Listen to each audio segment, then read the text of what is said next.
Hi, my name is Jamie Lynch, and you are listening to Eating Habits, my podcast about everything restaurants.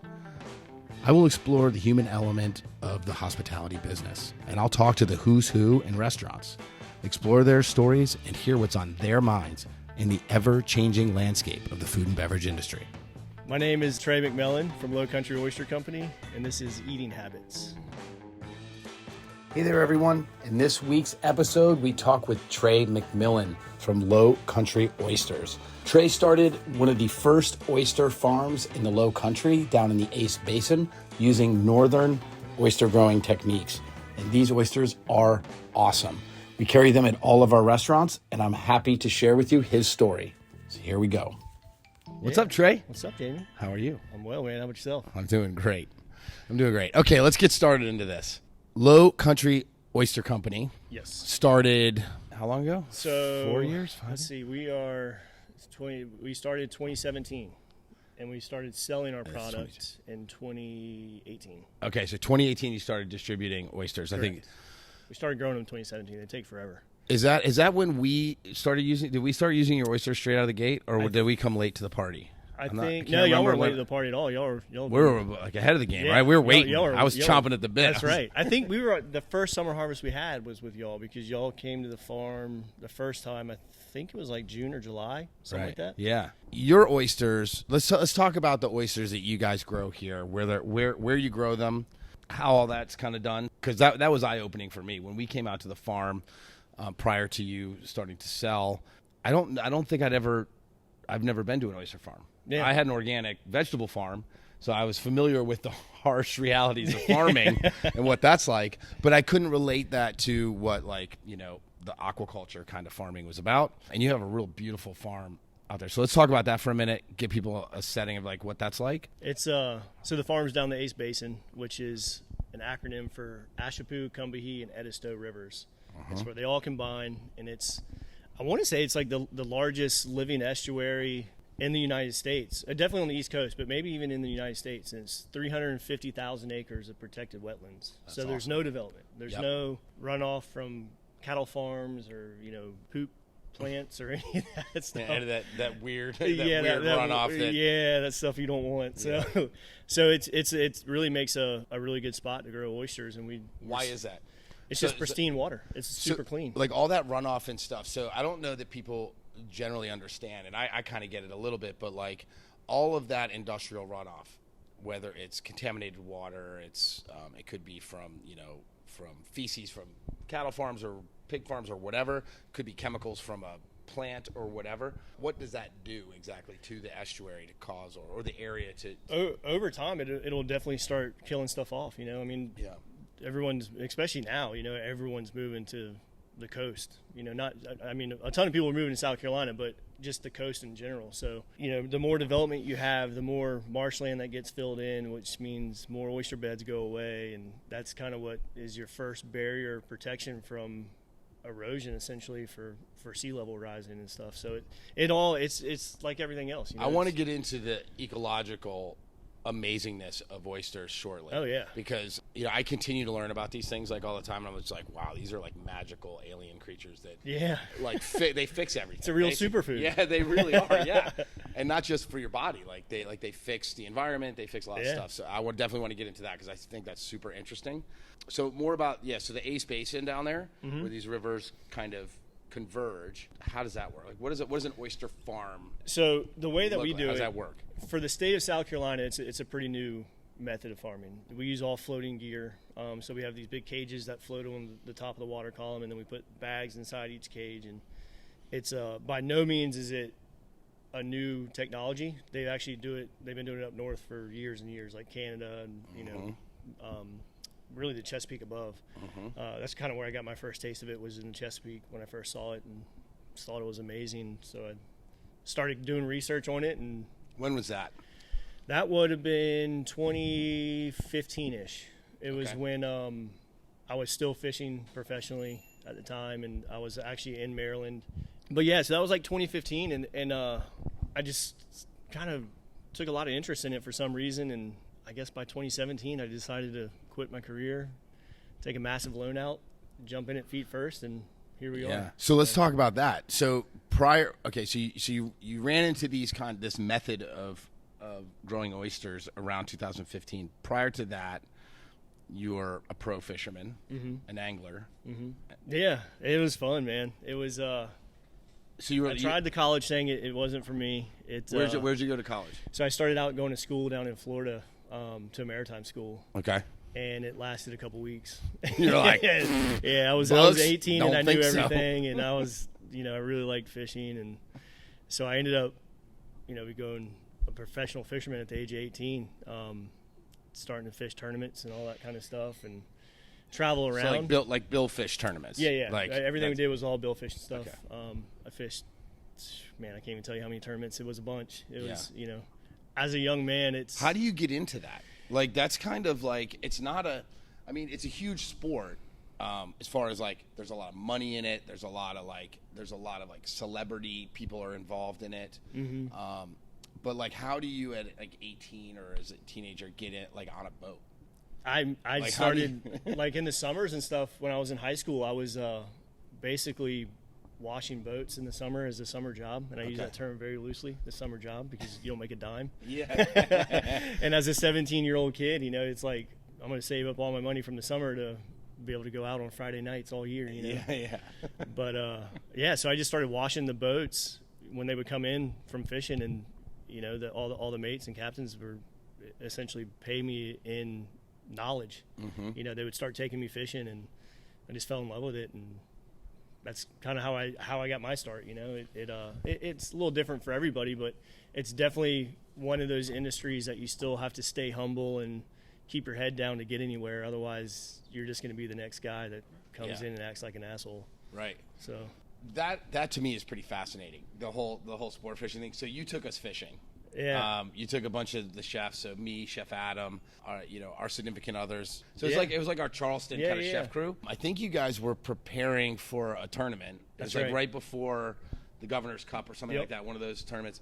And I guess you guys were just kind of training up and getting ready to roll.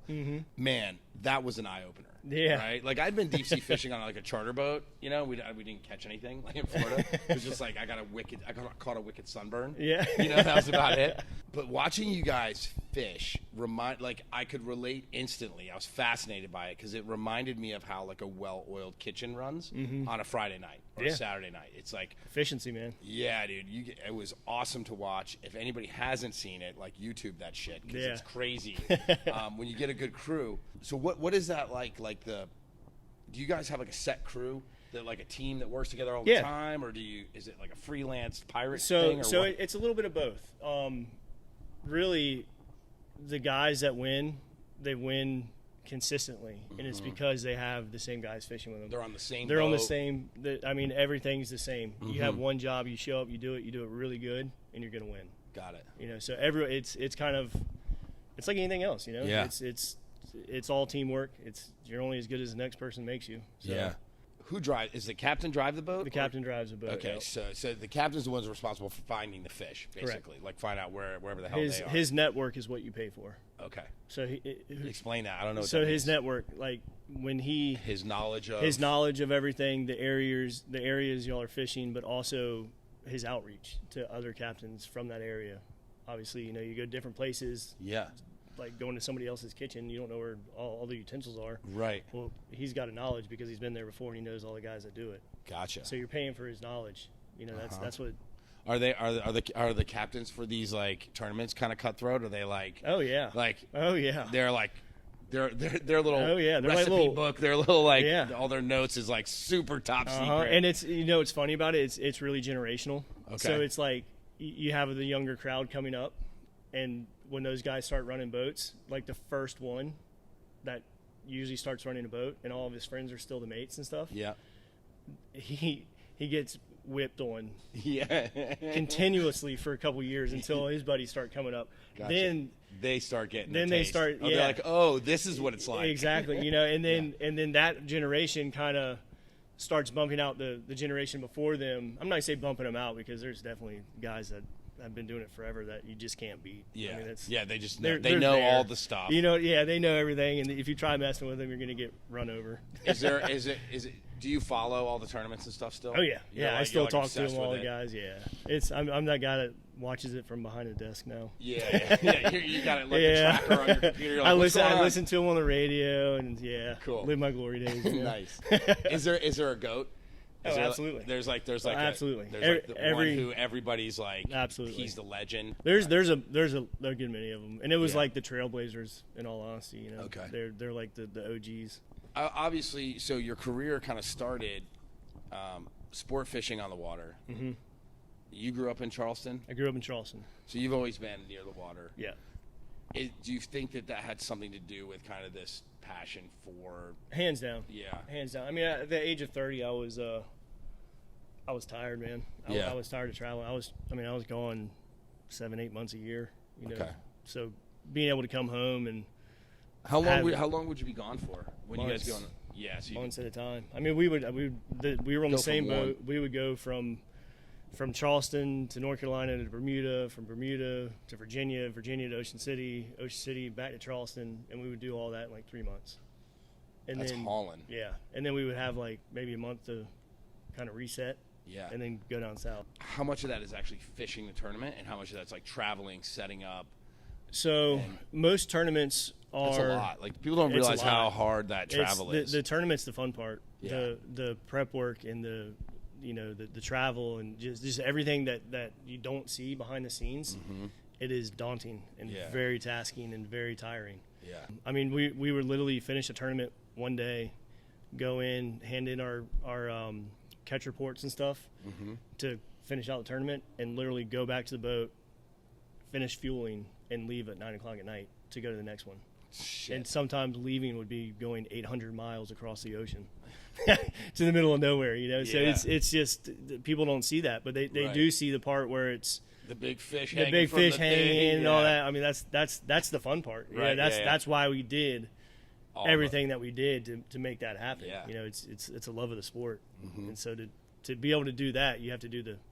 I'm not going to say the shitty part, but the hard part, the grind of it. Exactly. So I think in an average year we were putting about 1,200. Or no, I'm sorry, we were putting about 1,000 hours on the motors and about 3,500 miles. Yeah. Nautical miles. Wow. Yeah, that's a lot. That's a lot. So you did that for, I mean, I can't do the math on that, but that's... I did it for 15 years. 15 years. Yep. Wow. 15 years. Is the money good? It can be. Yeah. Depends on how good you are. If you're winning. Yeah, that's right. Yeah. We had some good years, and we also had some really hard years. Yeah. It's just like anything else. It's when it's your time, and everything lines up. And Is it the love of the fishing that is why people do it? Is it the thrill Hands of that? down. Like you're not in it to be rich. You're not. I mean, No, there's like no. some of these like the goats, are making big bank, Yeah. but everybody else is just the thrill of tomato playing catch up. Yeah. Yeah. That's awesome. No, it's definitely you gotta love it to do it. Yeah. Otherwise, I mean, who would work? I mean, in all honesty, there were weeks when you would work 70, 80 hours. Yeah. And it's you're working 3-hour shifts, 3 hours on, 6 hours off, just to take a boat from here to Costa Rica or wherever you're going. Yeah. So it's long hours. Craziest story from a tournament or a delivery of the boat or whatever. Oh man. Before we get into Oyster. The first thing that comes to mind, I was on the way back from Dominican Republic, and it was early May, and it was slick calm. I mean, just not a glass. ripple, just glass. It looked like a mirror sheet. Where were you out? Were you offshore? I somewhere? was. So we left Dominican Republic at midnight from Costa Rica to the south side of DR, and we were at Mona Passage at sunrise.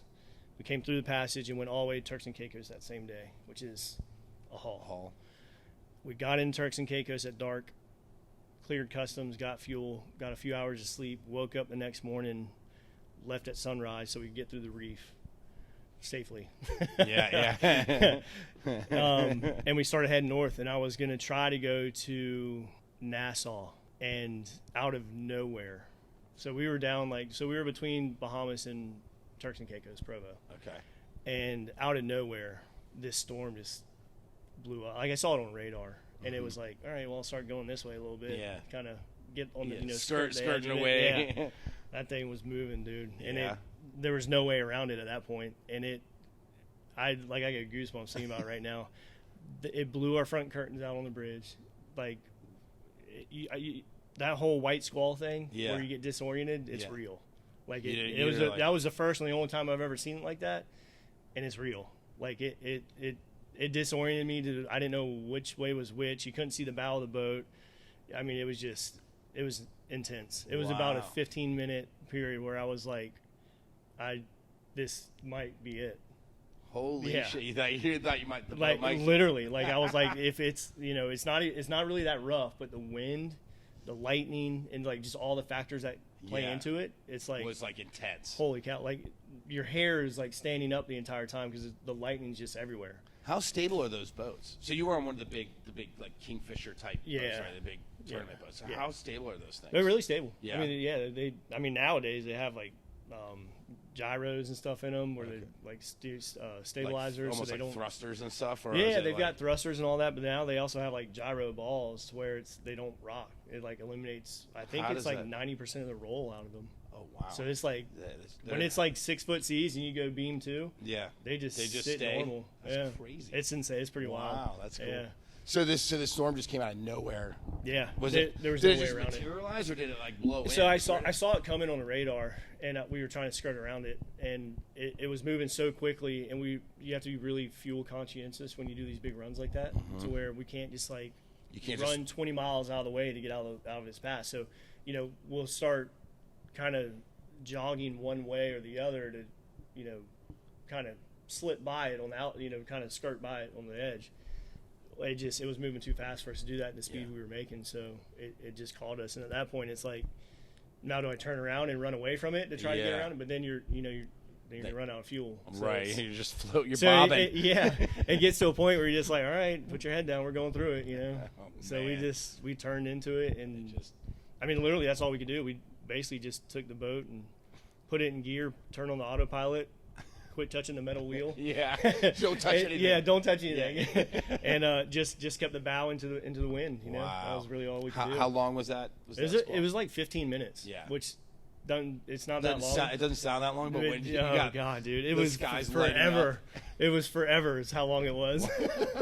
That's awesome. I mean, it's not awesome. Yeah. That's a cool story. I mean, it's a cool experience. You're like, Yeah. You got one for the. It makes you. It reminds you of your living. Yeah, You yeah, know, right. like Yeah, it yeah, gives yeah. you the appreciation that, hey, it could go away tomorrow. So were you on tournament when you saw that, when you started to like pay attention to these oyster growing? Yeah. Were you always interested in oysters, or how did that like? or Not did you just necessarily kind of, like- oysters. I always liked eating oysters. I mean, growing up in the Lowcountry, it's what Yeah. you do, Yeah. And we used to always go as a kid. I'd go pick oysters and. You mean throw 'em the mud cups? Yeah, the mud cups, the old mud biscuits. That's all I thought oysters were from the South. Yeah. Being from the North, right? Yeah. North Shore of Boston, like that's oyster land up there. Mm-hmm. When I first tried Southern oysters, I was like, "Fuck that shit." I was Yeah. like, "That's garbage." Like I don't know why people eat that. Yeah. You can just take a handful of mud and like you're good to go. But then we came out to your farm and you had actually sold me on this thing. You're like, "Nope, these are different." Yeah, And I was I like, remember it. I remember it Yeah, clear I as was day. like, "All right, Trey, Yeah. whatever." Trey's got the magical oyster, right? and so you picked up those techniques, and when I tried, I was like, "Holy shit! Okay, these are clean. They're salty.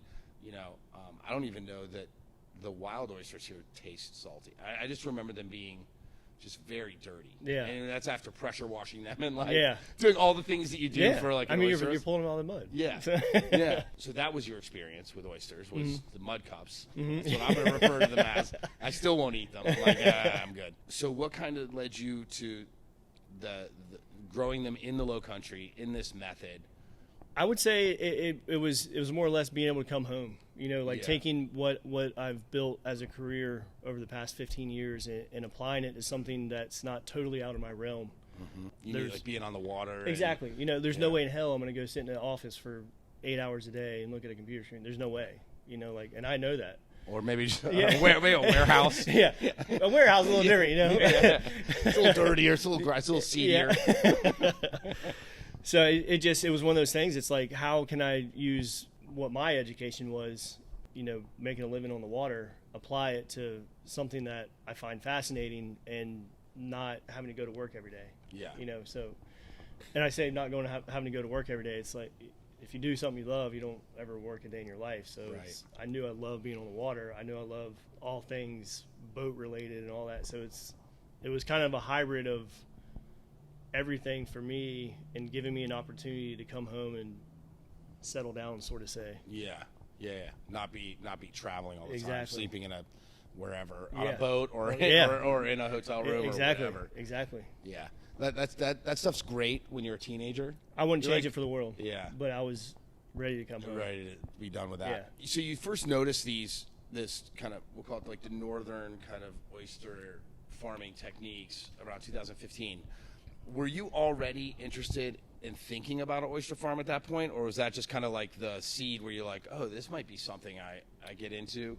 That was really the seed of it. Okay. I mean, I knew about aquaculture, obviously, and how it was a growing thing for, I mean, really the world, but you know, specifically on the East Coast, it was article after article coming out in magazines, and you know, it was just like, everywhere you turned, anything marine related was referring to aquaculture and all that. So that was kind of what started it, and then seeing it firsthand, you don't really get a good appreciation of it until you see it firsthand, you know, and what it takes, and like, it's a lot, you know. I mean, just from a machinery aspect, from a work aspect, from a personnel aspect, there's a lot of moving parts to it, and it just fascinated me from, I mean, the whole thing, you know. So that was kind of like the seed that started it all, and I just literally quit my career, took out a huge Said, loan, I'm going to figure this out. jumped in at feet first. You know, most people, they would be like, oh, I'm going to try this out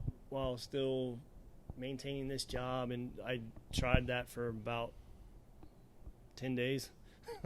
I was like, nope, I'm the kind of guy, I'm going to do it, I'm going all in. It's either sink or swim. So when did you, what was the process like to prepare for that jump in, right? Like, so you notice these things. Did you start like traveling around and visiting other farms, and you just kind of, I didn't do anything, to be honest. I said I was doing it. I made the decision up in my head, and 10 days later you were like, I literally was in my boss's office having that terrible conversation saying I'm leaving, you know. Wow. And I was with him for a long time, 15 years. Yeah. You know, he was, I mean, and we're still great friends. He's a role model for me. He's a hell of a businessman. I learned more from him than. Who is this? His name is Bubba Roof. Okay. He is the owner of Sea Hunt Boats. Okay. Cool. Which is who I worked for a long time. Nice. So yeah, I learned a lot from him, just sitting around a dinner table. Yeah. Listening to his conversations, and you know, how you conduct what kind yourself. of stuff were you learning from him? Man, I you mean, weren't learning oyster farming. No, but So how to that's run important. a business. Yeah. You know, I mean, this guy, he's self-made. He's very successful. He is the biggest boat producer in the country. Wow. I mean, he builds 50 something boats a week. You got a line on a boat for me? I mean, something with a motor? Yeah. There's the problem. Yeah. It's the motor. Yeah. I can get you the boat. Yeah, I can get you all the boats you want, but you ain't getting a motor. That's funny. Yeah, it's a supply chain thing. That's right. Yeah. Gotcha. We'll talk about that too. Yeah. And so he taught you about business. How to conduct yourself, you know, how to make decisions, hire slowly, fire quickly, sort of say, you know, just really how to, the mindset that you have to be able to not only work for yourself, but provide for people that you work alongside with. That's just as important as working for somebody. Right. You may own the business, but at the end of the day, you're still working for their families. Right. You have to people take care rely of on you as the owner or of the business or whatever. Those people rely on you, hands down, as much as you rely on them for their work. That's what it is. Yeah, and you don't really get appreciation of that until you're in that position to. And and if you don't know that, you're gonna fail. Yeah, hands down. How many times as a young, you know, I'm thinking back, like that just sparked these like kind of memories of like working for chefs when I was younger, and like these fucking bastard chefs, you know, they like throw shit at you and yell at you and stuff. And you know, how many times you think to yourself, these fucking people don't know what it's like, right? Yeah. Like what a jerk or whatever. Yeah. And how important that lesson is, right? The one that you learned, which is, you know, to respect those people and understand how important that relationship is, and you get so much more out of your employees. Like I learned that lesson in my own business, is how much more you get out of people when you can empathize with the work they're doing. Hands down. You've done all the work they're doing. Exactly. And then remembering that as you go up the ladder is like, hey, that job's not easy. These people have it hard, and they've got shit going on outside of work. And, that's a good lesson. Yeah. Do you consider yourself a strong leader? I don't know. I've never been asked that, to be honest. But Okay. I'm never going to ask somebody to do something I haven't done, or I will do myself at that current time. The reason I ask is I was watching you on the boat when we were fishing. The way you guys orchestrate a team and how everybody works together. To me, I got the impression that you were a very strong leader. I don't know if that's true, or if your team was just like fucking rock solid and these guys just could feel your thoughts or whatever. But it was so well orchestrated and fluid, and the communication was short and precise and like very efficient, that I got the impression that you were a strong leader. So I had no doubt that all this, Lowcountry Oyster would take off. Yeah. I knew that you'd be able to succeed at that. And I was wondering if that's something that you thought about or reflected on, or is it part of your... I haven't really, to be honest. And I don't think it is important, but I think it goes back to everybody has a crucial role, and if you can find I would say my strong suit is a scout. You gotta, we could probably do the job that 20 people are doing, but we're going to do it with 6, and we're going to do it awesome. efficiently. That's kind of what keeps me going, is like, how can we better ourselves with machinery and less human error, sort of say, to make this work efficiently. Gotcha. So I think my strong suit would be like scouting really good guys that know what's up.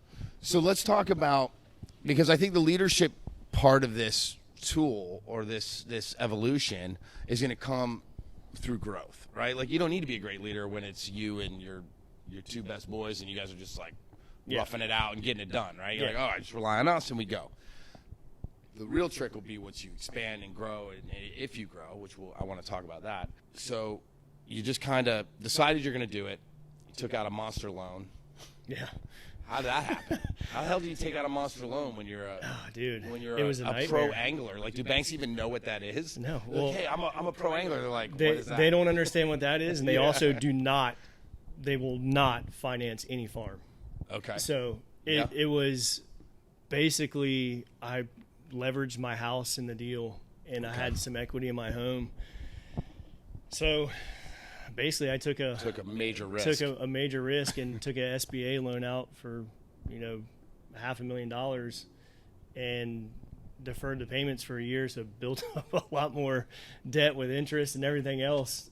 But we had to get a first crop in, so it's like, for the first year you don't sell anything, you just work every day and to grow your crop. So you decide you're going to be an oysterman. It's like, I'm going to be an oysterman. Cool, let's do it. I need money. Yeah. How did you know where you were, like, how did you know where to do it? Did you have ideas about that? Did you just go out in your boat and like drive around and be like, this would be a good spot? Literally. For real? Yeah.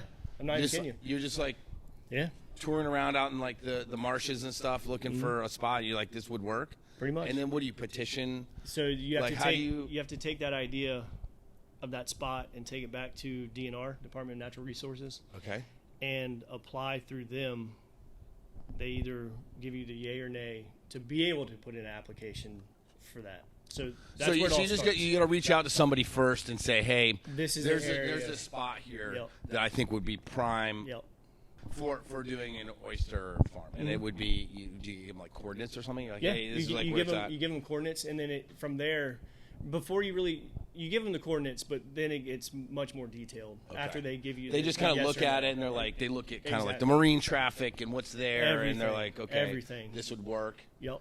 And then from there, that's when it really starts getting down to nitty gritty, and like it took nearly 4 years to get my first permit. Gotcha. That was a slow process. It's a slow process, and it's getting better. It's just so new for the state still, know. So there was no real process in place. It was kind of chasing your tail around, trying to make one agency happy, and then the other one wouldn't be happy. So you'd have to rework everything, and everything you do is marine engineer drawings, and anytime you have to do a revision to that, it's got to be, stamped with their seal of approval. And so everything starts adding up, the time, the money, the process, everything. And I feel fortunate that it's behind us now. Yeah. Were you prepared for that? Were No. you didn't realize how long it was going to take? Mm-mm. Gotcha. It was a lot. Were there other oyster farms in South Carolina? Yes. Okay, that were raising oysters. So the short answer, yes. The long answer is really long, and I won't go into it. But Okay. but the method that we were doing, no. Okay, so the suspended cages, Exactly. that whole thing had not been done in South Carolina. So we have the first permit. Okay. And it was from actually another company that tried it that went out of business. Okay. And that wasn't why they went out of business. They had a whole seafood distribution business before they even started the oyster farming aspect of it. Got it. And so once that kind of fell apart, they had that permit, and it just so happened to be near where I had applied for a permit. So these permits aren't transferable. So Got you can't buy and sell them. You can't Yep. go and do the process of getting a permit and then sell it to somebody. So you couldn't decide next week that you're done and you sell your permit to me. Can't do it. Okay. I can sell you my whole company, Right. but Would that include the permit, or would I include have the permit? Okay. If the permit's in my company name. Got but it. you can't get a permit in your company name unless you're a South Carolina resident for so long and your company's been established for so long. Gotcha. So it's a lot. Yeah, it's all it's the a red tape. lot It's like of- there's always these Exactly. levels of red tape. Yeah. Gotcha. So there's a lot to Yeah. it, and It's not easy. It's not easy. People aren't just there's not going to be oyster farms popping up there's all over 5 the place. of them in the state. Yeah. That's it. Yeah. 5 of them. Mm-hmm.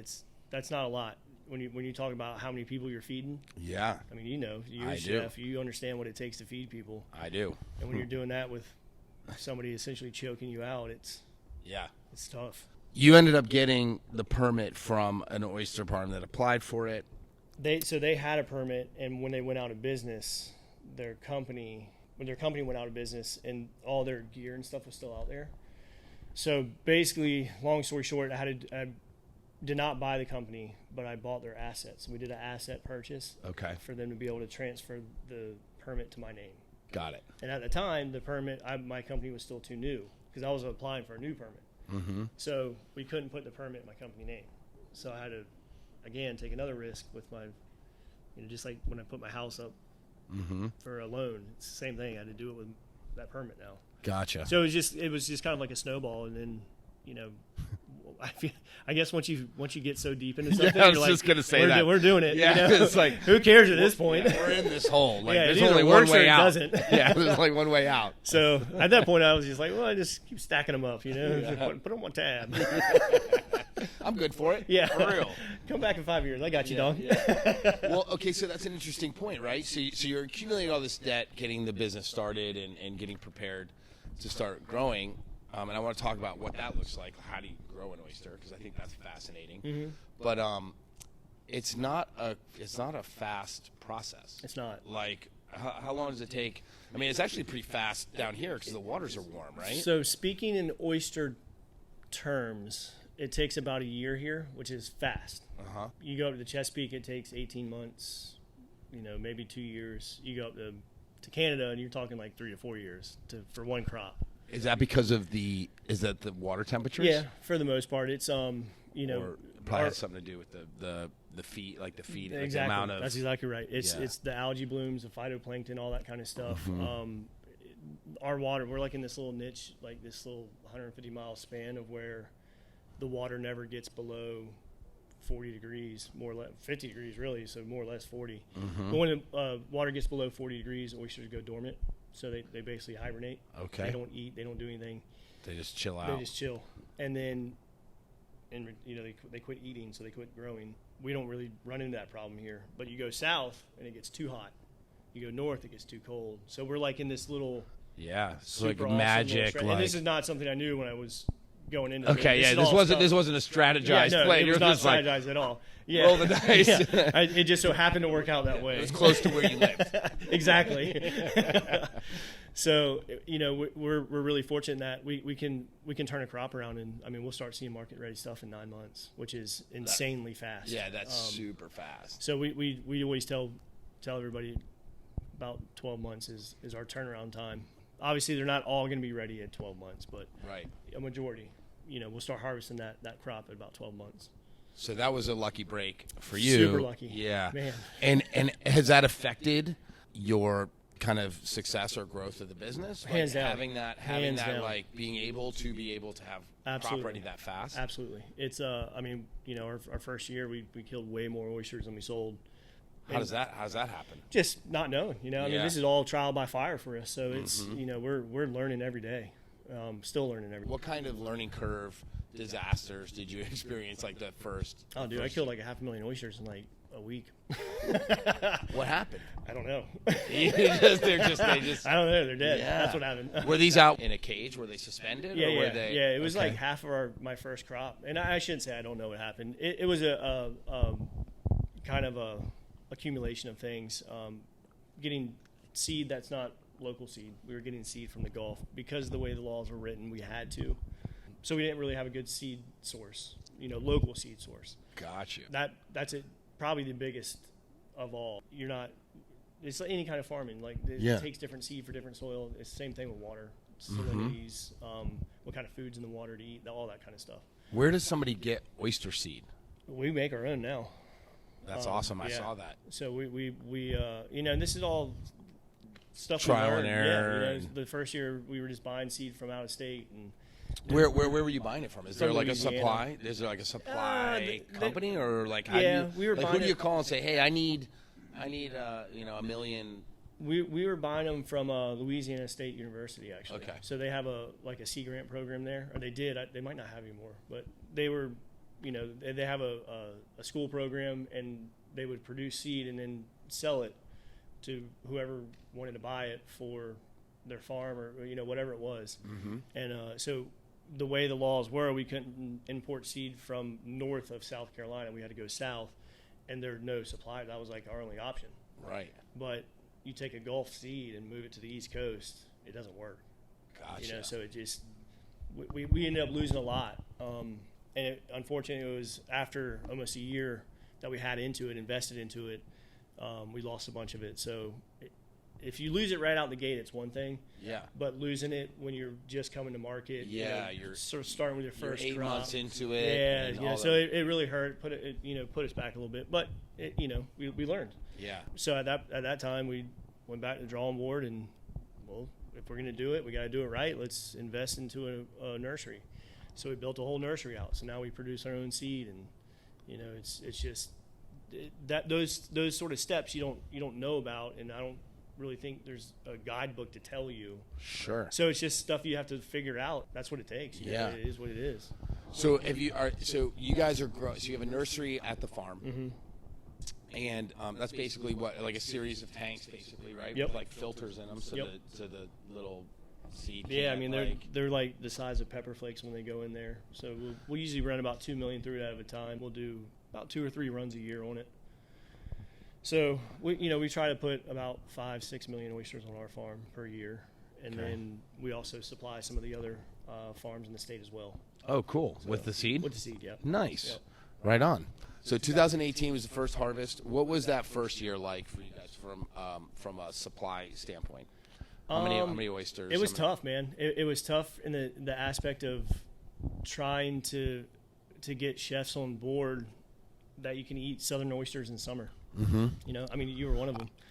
I remember it to the day. Yeah, we were on the boat, I think. Yeah, we were out. No, when Adam told me, because Adam was ordering for, at the time it was Yep. Five Church, Church and Union now. Mm-hmm. He was still there. Yeah. And he was the one that was ordering for me every week. And Adam and I had we've become friends at this point. Right. And he pretty much told me when summer harvest was coming in and our wild season was going out, he said, look, we can't use y'all in the summer. And I was like, what do you mean? And he was like, that's, my superior said no southern oysters in the summer. Yeah. So I was like, man, and it wasn't just y'all. It was Right. like we started dropping like flies off everybody's menu. So I was like, all right, this ain't gonna work, Like, Sure.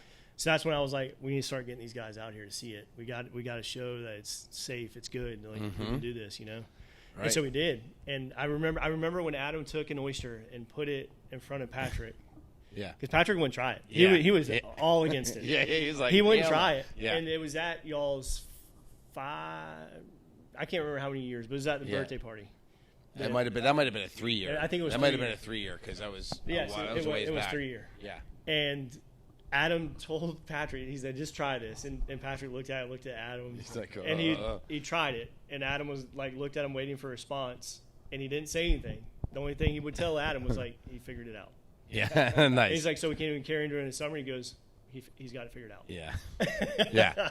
He wouldn't put a stamp of approval on it. He didn't put a stamp of approval on it, but I mean, I think I remember the first time I tried them was, I think, on the farm, because I hadn't had them in the restaurant because I was in Charlotte and bouncing around, and we came out to the farm, and this was part of the master plan, I think. Yep. Adam was like, "Hey, we got to go out to the farm and check this place out." Adam was like our biggest cheerleader, man. Yeah, totally. You could get him like a placard, like a employee of the year thing or something. That's right. Because because I was very skeptical, but I was open to it. I was like, "Look, I'm not buying any of this. Like, I have to see it." Yeah. Right. I was like, "You can tell me whatever you want. I don't believe you." Yeah. Because I grew up in the North, and this is the way it is. Like, Absolutely. This is what I know. Yeah. Right. And I'm not a young guy either. Like, I come from kind of the old school chefs where like that's not something you do in the North. And so we went out to the farm. The operation, I think, was still pretty small at that point. I don't even think you had the sorter at that point. Did you have the big machine that I think like, we had just the... gotten a sorter. We didn't have, so now, I don't think it was set up. It was nothing like it is now. Yeah, we didn't even have walls on the building yet. Yeah, it was it was pretty run down. I was like, wow, okay, this is an oyster farm. It was the first couple of years, man. It was a grind. Yeah. I mean, it was like you were in the elements every day. So you took us down to the boat. It's like a little like skiff, like aluminum boat, right? Open boat. Kind of, I remember cruising out through kind of like these really cool channels in the marshland, just zipping through these things, which was kind of terrifying, but totally beautiful. I mean, you were hauling ass. I was like, holy shit. It's all part of the show. Yeah, I was like, we're going to sink this thing. Like, ass made of metal. And I was like, okay. So there's no seats in these things, right? You're just sitting on an old cooler of ice, Yeah. So we get out there, and I guess it was like, it's like a 10 or 15 minute little kind of like zip out there to this beautiful little spot. I think it's like, you're on the backside of, what island is that? It's called Otter Island. Yeah, so Edisto Beach. Okay. We're right across from You're on the backside of that, kind of tucked behind the Atlantic is on the other side of that, and there's just like these little buoys and these like floating joints in there. I remember you pulled one of these. I'm setting the scene here. Right, so you pull the cage out onto like this hook device on the side of the boat, and literally we just grabbed this bag of oysters, dumped them out into the boat, sorted for a good one, and shucked it right there on the thing. And I remember them being, I mean, they weren't cold, right? Because I can't remember when this was. It wasn't cold out there. It was like June or July. Yeah, it was like summertime. Yeah. So they weren't cold. Which I was like, okay, this is kind of weird. Fresh out of the water. Yeah, but I was used to having oysters on ice all the time, right? Like that was my knowledge of it. The salinity was like, they were salty. Oh yeah. I was like, whoa! It was like eating pretzels or something. Yeah. And delicious and totally clean. I mean, we literally just like popped them open and ate them. There was no rinsing, no whatever. And I was mind blown. I don't know if you remember this. No, but I was remember like, it clear as day. I was like, what is this thing? I was like, blew my mind open. And then the gear started turning. I was like, oh, shit, okay, cool. So we can actually do a local oyster. We can let's partner. I was like, probably on the way back, I was like, so let's partner up. Yeah. And we'll use you as our house oyster, and it'll be magic or whatever. That's it. Yeah. I remember, it was a good day. So that first summer, right? Like, so the sales just drop off.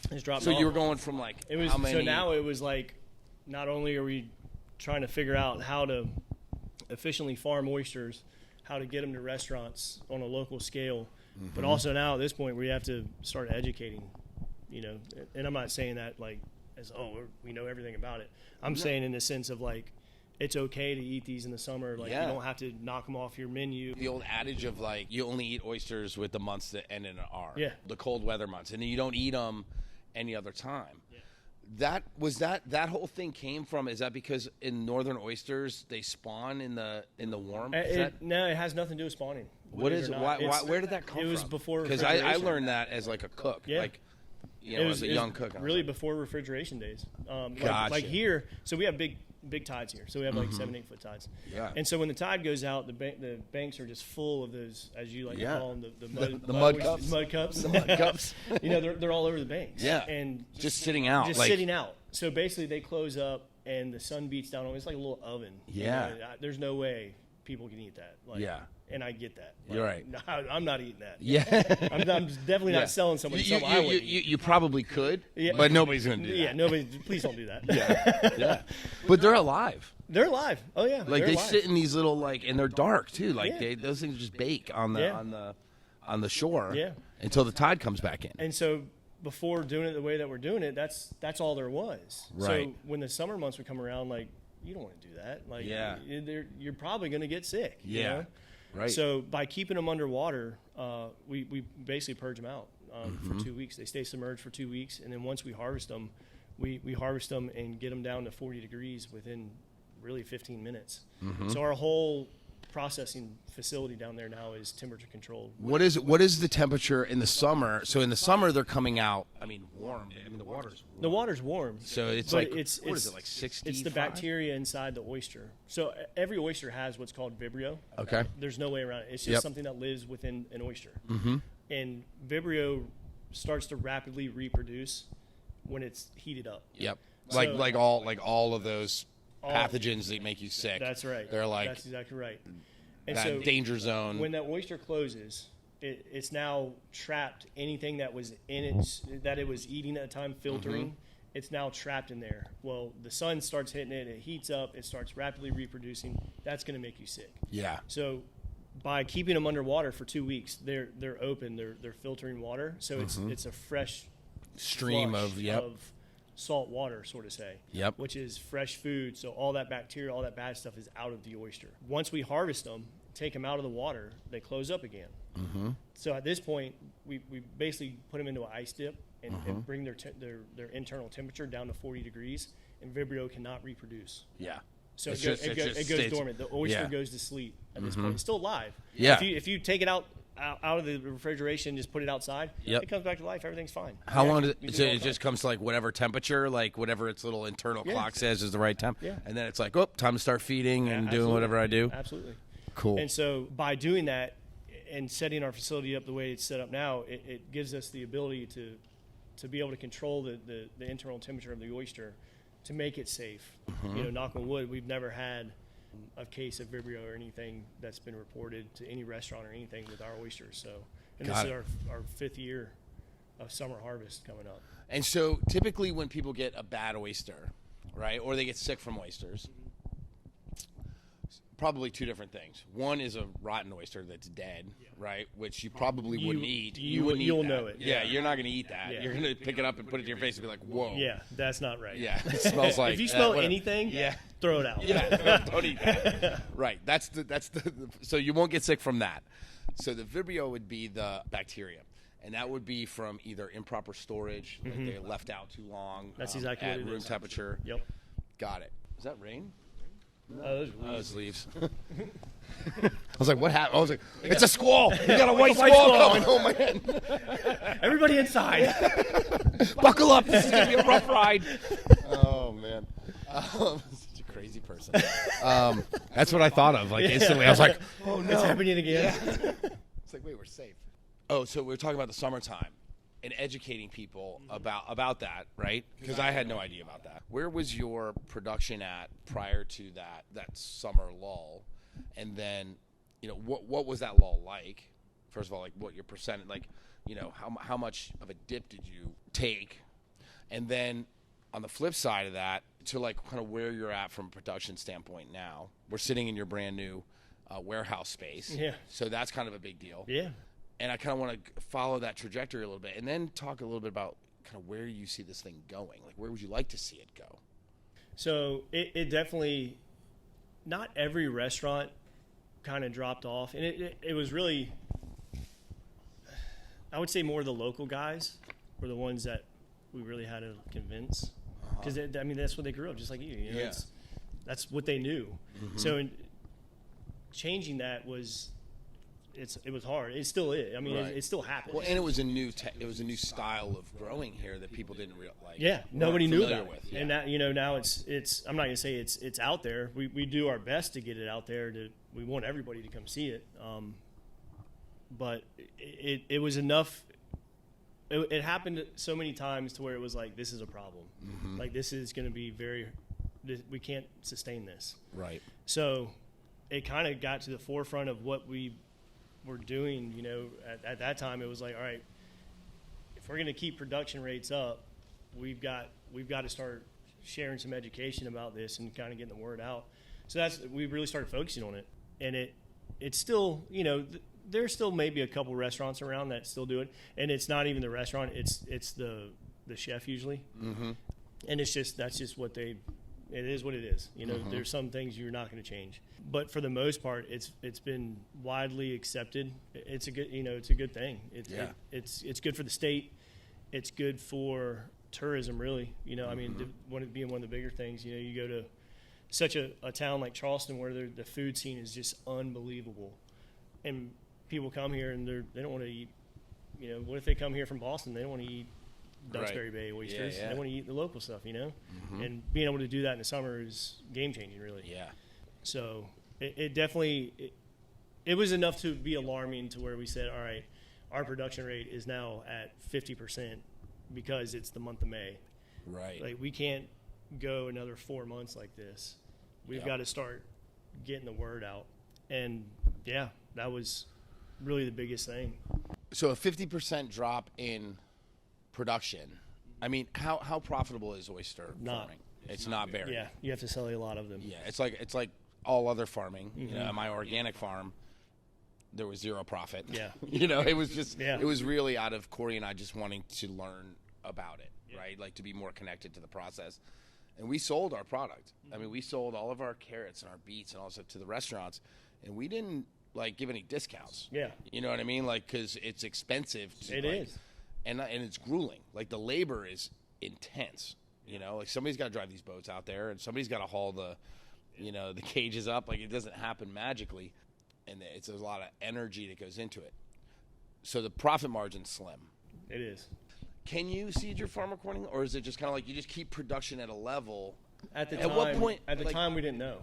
Yeah. We were still so fresh that all I knew is what we needed to clear on a week and monthly basis to you be get able a paycheck? To keep going. Yeah. You're like, can I get a check? It wasn't even to pay myself. It was more or less to, make sure the bank didn't come get my house. And, the one or two guys that were helping me on the farm at the time, they had some money in their pocket. And, it was tough, man. I mean, the first couple of years, it's like anything else, If it were easy, everybody would do it. Right. So there's a reason there's only like 6 of these things. Yeah, and I mean it's it's tough. Yeah, it's tough. But yeah, I mean now it's it's still a struggle for different aspects of it, but our production rates are up.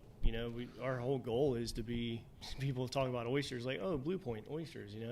Yep. We want it to be Lowcountry Oysters. So that's the goal for you. You want people. You want people to. You want to be like the name brand oyster. There is no good representation of a southern oyster, and there are a lot of good southern oysters. Yep. It's just so new for the South that you go up the coast to Boston and Massachusetts, Rhode Island, like everywhere up there. There are so many good oysters. Yeah. And it's a thing. It's a livelihood. It's thriving. Well, there is nobody in the South that has a good representation of it, and we want to be the ones that get that message out. Like, hey, this is what it is. It's like wine. Yeah. It takes on the flavor. It's grown, and why not have a Napa Valley on the East Coast? I think you guys are on the way to getting there, though. Like, your branding is incredible. like everybody knows, and for people that don't know, like, everybody in Charleston knows.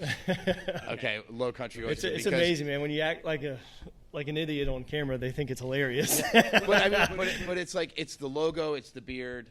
I mean, even most of your team looks like these burly, like, skeleton pirate dudes. Yeah, on your thing. That's part of the job description. Yeah. So I don't think it's gonna be hard to get out there. And so how much thought went into that, and which came first? The logo or the beard? So the beard, definitely. It's been around for a long time. Okay. Everyone used to say it looked kind of like Summer Harvest. So like, I can't believe you have a beard in the summer. I was going to ask you about that because there is no season to manliness. It's a year-round thing. I love it. I need to work on it.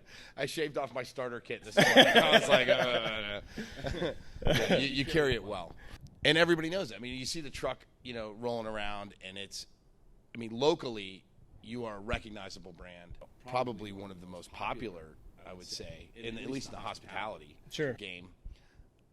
Are you finding any? Are you finding any traction from that? Like, we are, man. It's one of those things. It's you got a lot of gear. Yeah. So. It's just one of those things. This all comes back to what we were saying earlier. It's you're only as good as the team that you build, and that's what it is. It's my wife does all the PR and marketing stuff now, and she kills it. She's good. Yeah, she's gifted. She's very gifted. I think we worked with her when we first. Y'all did? Well, yeah, I think we hired Deja early on when we first were coming to town. Kind of like, I can't remember if she worked for us after we opened, but she definitely was influential in us kind of getting to know the market, like helping us kind of get our brand out and understanding how to do that in this market, because we were coming down from Charlotte. So that's awesome that you guys have that dynamic to be able to do it. Whose idea was the logo? So the logo was actually this was the logo to start. Yeah, okay. It was just this little square part, and I was having trouble figuring out how I wanted it. So it turned into this whole thing. So then it turned into what you see there, like the picture with the tridents behind it and all that. And at first there was no way in hell that was going to be the logo, because I didn't want to be the poster, the face, child. the literal face. I was just like, that's the most arrogant shit I've ever seen. Yeah. And it just but you're not an arrogant guy. I know at all. I still hate talking about it. Yeah. Man, it's like it just happened. To be honest, it just happened. And everyone's always like, "You're that guy," I'm like, "Yes." Yeah, I'm that guy. I'm that guy. It's Trey. Actually. My name's Trey. I still have a name. Yeah, I have feelings. So do the oyster farmers have to have a beard? Is that part, yeah? is that it's part encouraged. of They don't have to, but it's highly recommended if you don't want to be hazed. Yeah, it's like it depends how strong your self confidence is and all that. Exactly. We've got a couple guys. Nate being one of them. He kind of does our whole shipping, receiving stuff. Nate, where's Nate? Come over here for a second. So what is the name for the fresh faced baby skin folks like myself? Little bitch. Yeah, that's fine. That's fine. I'm comfortable with mine. Yeah. This is Nate. Hey, what's up, Nate? Good to see you, buddy. Yeah. So he's got the whole thing going too. Yeah, it's not quite as full. It's close. It's close. Did you? Oh, here we go. Here we go. He's actually my dad. So that's awesome. I love it. Good to see you, man. Yeah. But yeah, no, and then Jimmy's got one. Jimmy's got. Does he? He's got his whole just mane of luxury he's got going, man. I mean, he's got like hair down to his shoulders. So what's his story? What's his role? So he's one of the farmers, down there at the actual farm. He actually was in hospitality as well, in food. He worked at the Charleston place.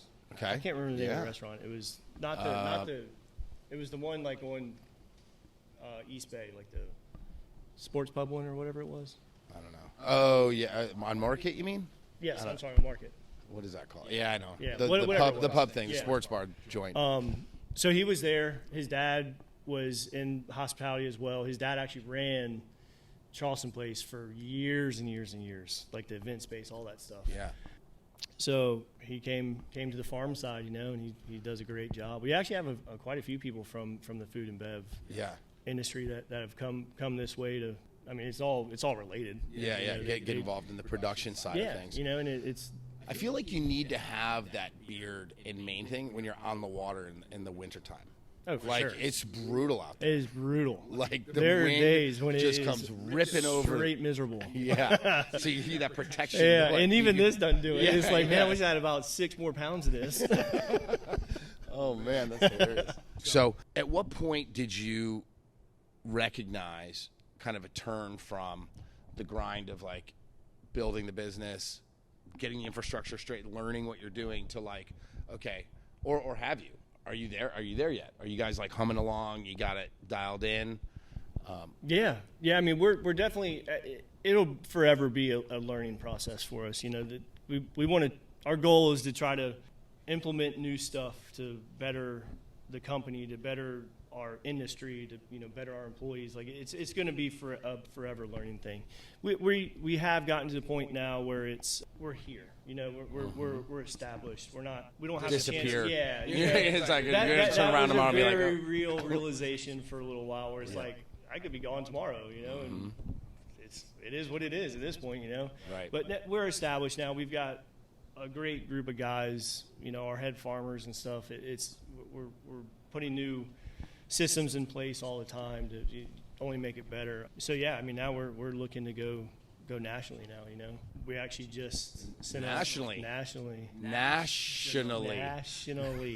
Tell us all about it. Oh man, I got goosebumps. Yeah, I do too. We did it yesterday at 5 p.m. We sent our first national shipment out to Nashville. Actually, Birmingham, Evans Meats. Okay. But they delivered to Nashville, Georgia, or Tennessee, Georgia, Florida, Mississippi, and Alabama. So we're on the move. Church and Union in Nashville is ready and waiting to catch the shipment when it arrives. We are ready. Yeah, that's so exciting. I'm excited for you. That's awesome. So we're doing national distribution now. Cool. So do you feel like a little relief? Do you feel like, okay, we're getting, like, it's all coming together? Like, I'm on the right path, all that. Like, do you have that kind of sense of... It's a sense of relief in an aspect, but it's also a sense of urgency to want to keep going. It's like capitalize on your time. Yeah, it's like one of those things, man. Like it's like hitting a goal and then having that feeling of like, all right, your goals let's do it big. Yeah, I can totally relate to that. So it's exciting. It's an exciting time. Yeah, exciting. Cool, man. That's awesome. Let's talk. I want to talk a little bit about the oyster itself, because and also how people can learn more about this here. Like, can they learn? Do you have a website? Can they come visit the farm? Yeah. Can you are you guys open to that kind of stuff? Yeah. So we actually have farm tours now as well. Okay, cool. Is that like a scheduled thing? Yeah, or is it it's scheduled. It's you go on our website and book a farm tour. Come down. You'll see the whole working dynamics from start to finish, from the nursery all the way to the distribution aspect. Who's doing the tours? So we actually have a person, Morgan, who's doing it for us. She runs the tours. The tours. She's doing a lot of the work in the nursery as well as field work. She's a licensed captain. She's a badass, man. She's awesome. She's very educational. She's very good at that kind of stuff, which I am not. Talking to people, all that kind of stuff. She's the one for the job. So nice. She does a good job with it. I highly recommend everybody do that if you haven't, because I was like, my eyes were opened when I saw the whole operation. It's until you see it firsthand, it's hard to really grasp it. Yeah, for sure. Okay, cool. So people can do that, and then so let's talk about the oyster itself real quick, because I think there's so many interesting things about it, other than being completely delicious. And I want to talk a little bit about what you think is special about your oysters, as opposed to like a Blue Point or Prince Edward Island oysters, all the oysters from that area. What makes them different?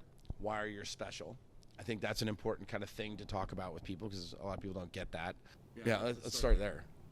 Yeah, I mean, they're... Because, real quick, the oysters are all the same. They're all the same species. Yeah. Right? So like Eastern oyster. It's not like a carrot where you get like this type of carrot is this genetic makeup and this type of carrot is that.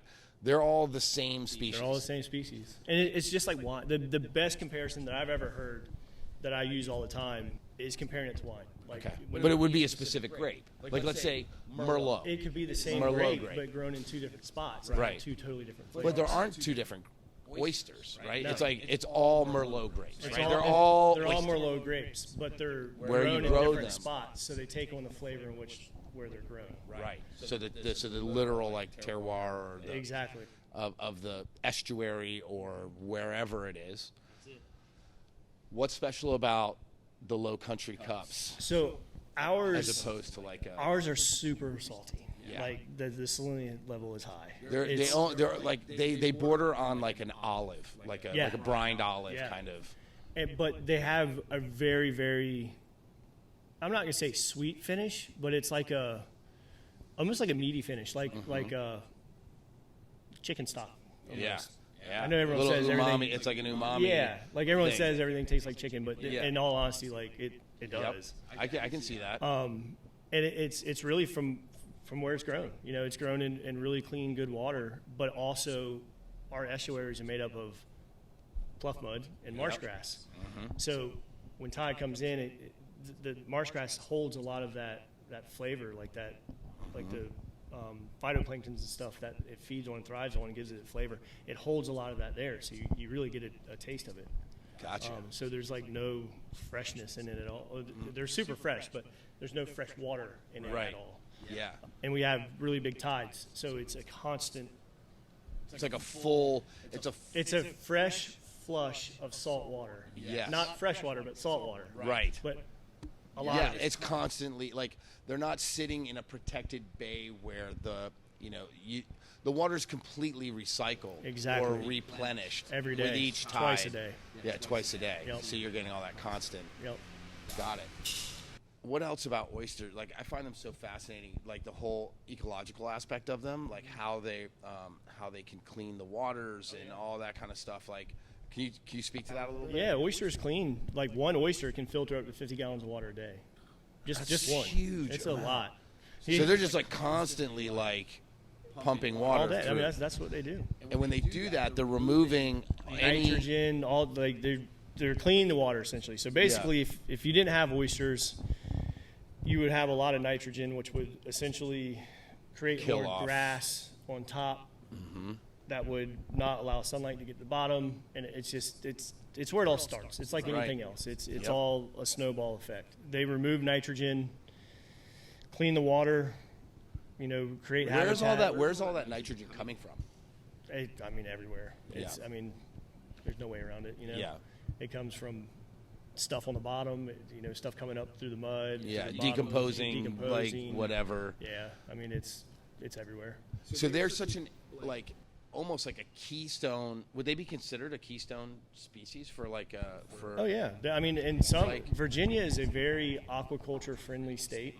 They not only they promote it, and they're happy to do it, and they actually give their farmers nitrogen credit on their taxes. Oh, cool. So basically, if you have like any other kind of tax bracket, you're in this tax bracket, you're filtering this much water with the amount of oysters you have, you get this much credit for your that's taxes. amazing. Yeah, I mean because of the ecological service that you're doing, that's awesome. While also producing a product that is relatively local. So Yeah. I mean, and we can use local as the East Coast. Yep. So it's driving a lot of economics as well as ecosystem into it. Yep. So it's good on very, very a few different fronts, really. Yeah. I find that totally fascinating that the thought of that I didn't realize it was 50 gallons a day that they could filter. Yeah, per oyster. Per oyster. But we did the math on it one day. You got a million oysters. We on did your the math farm. on it one day, and it was like trillions of gallons a year that our farm filters. Trillions. Yeah, so what would happen to the coastline if they didn't exist? Man. Right? Who knows? Who knows? Yeah. It would be this crazy just wasteland. Yeah. And I think is that part of that could be related to what happens with these algae blooms and these this red tide thing, right? Where the nitrogen's so high that the only thing that can survive there is these algae and stuff, and it ends up killing off You know where it most happens though, right? Where? Around farms. Oh, like land farms. Yeah, it's runoff from when it rains. All so the nitrogen from all the fertilizer and it happens a lot down in Florida, and it's when they release the Okeechobee, when they open up the locks there, and it comes down the St. Lucie River and all that, and that's when you see all these fish floating around and all that. That's what it is. Do you think this is a hypothetical? But I'm just thinking about it now. If they went in there and put these massive aquaculture, oyster farms in there, do you think it would help clean up the situation, or do you think it's too far gone? I don't know enough about it to be honest. It wouldn't hurt it. Yeah. But there are a bunch of other aspects to it as well. Is there enough salt to let the oysters survive? Is there enough tide for fresh? Yeah, stuff like that. Because there's so many different aspects that make it thrive that I don't know. I wonder if anybody's tried that. I'm sure. I hope. If they haven't, I'm sure it's coming because We're it's gonna do some definitely- research and find out. Yeah, I mean, it can't hurt it. Yeah, you know? right. Yeah, Can't get any worse than it is. Anything else you want to talk about or let people know about? What do you? I mean, obviously the Nashville news is super exciting news. Yeah. I'm super excited. Yeah, we're excited about that one. We will definitely rep the Lowcountry Oysters. Heck yeah. In Nashville for sure. Nice. Get people on board with that. Anything new? What's next? We're gonna keep plugging along. Yeah, We're keep growing. gonna keep growing. Yeah. Cool. We got our nursery fired back up this week, and we're full steam ahead, man. Awesome. Well, I want to come back out there. I just like going out there. Yeah. I like going out there, like cruising around and like Absolutely. seeing what's going on. I think it's super cool. By all means. Cool. I look forward to it. Cool. Thanks, buddy. Yeah, man. Thank you. All right. Have a good one. Bye, brother.